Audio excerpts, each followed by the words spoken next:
Okay, let's just dive right in. Welcome to The Explainer. Today, we're unpacking a wildly dramatic narrative that literally transforms a simple vegetable garden into a gripping, true crime saga.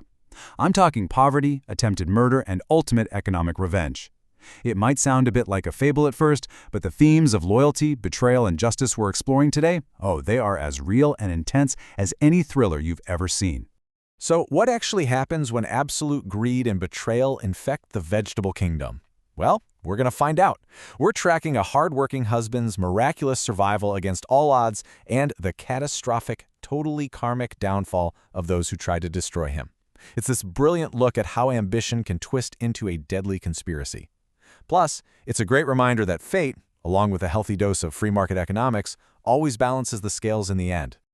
All right, part one, a poor potato's struggle and the seeds of discontent.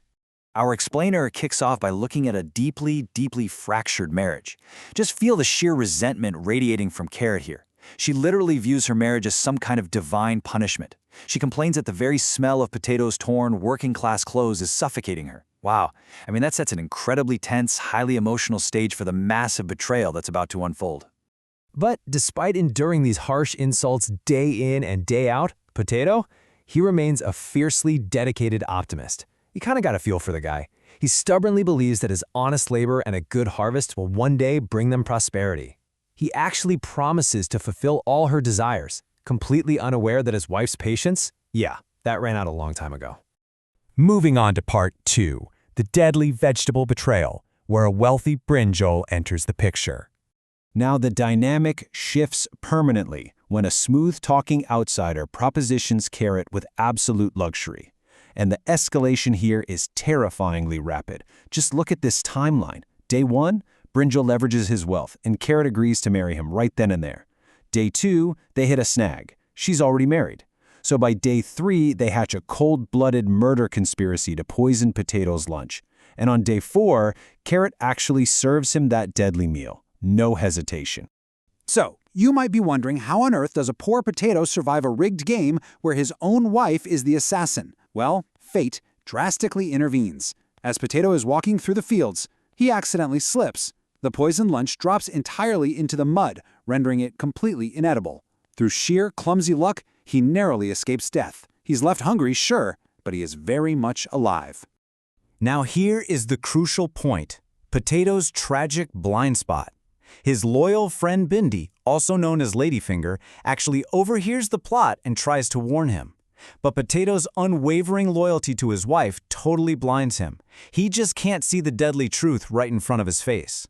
Instead of believing his buddy, he fiercely defends Carrot, accuses Bhindi of spreading vicious lies, and physically banishes his only true friend from his home.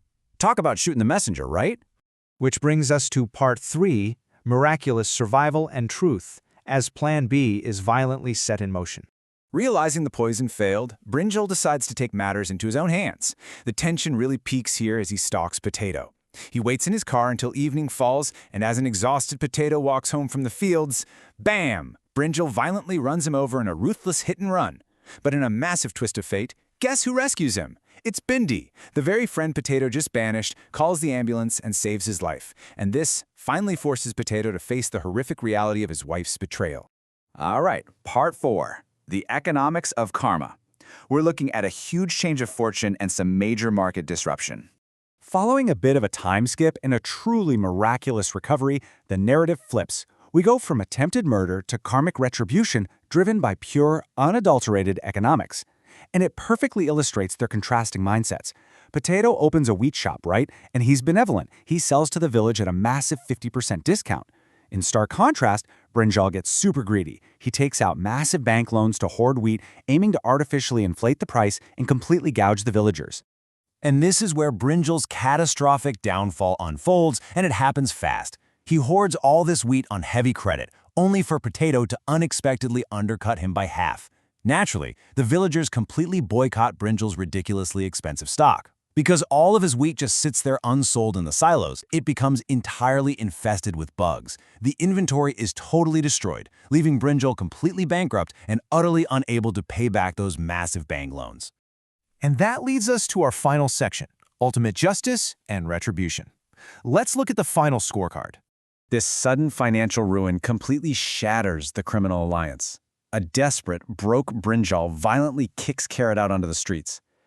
Destitute, she actually returns to beg her former husband, who, by the way, is now incredibly wealthy. She begs him for forgiveness, but Potato delivers the ultimate closure. He looks right at her and says, "You haven't made a mistake. You have committed a crime. And crimes aren't forgiven, they are punished." Wow, it's just a chilling, totally resolute moment of accountability. This karmic scorecard literally leaves absolutely zero loose ends. Brinjal's house, repossessed by the bank. Then he's arrested by the police for his massive unpaid debts. Meanwhile, Potato turns Carrot over to the authorities, and she is arrested and jailed for the attempted murder of her husband. Both villains face complete, inescapable financial and legal devastation. They lost everything. So it's a striking reminder, isn't it? Resilience and unyielding integrity really can overcome even the darkest conspiracies. This bizarre, tragic, yet ultimately triumphant story of a potato's rise and his enemy's ruin leaves us with a lot to think about. When ambition turns toxic, how often does justice subtly balance the scales in the end? Honestly, think about that the next time you see someone trying to rig the game.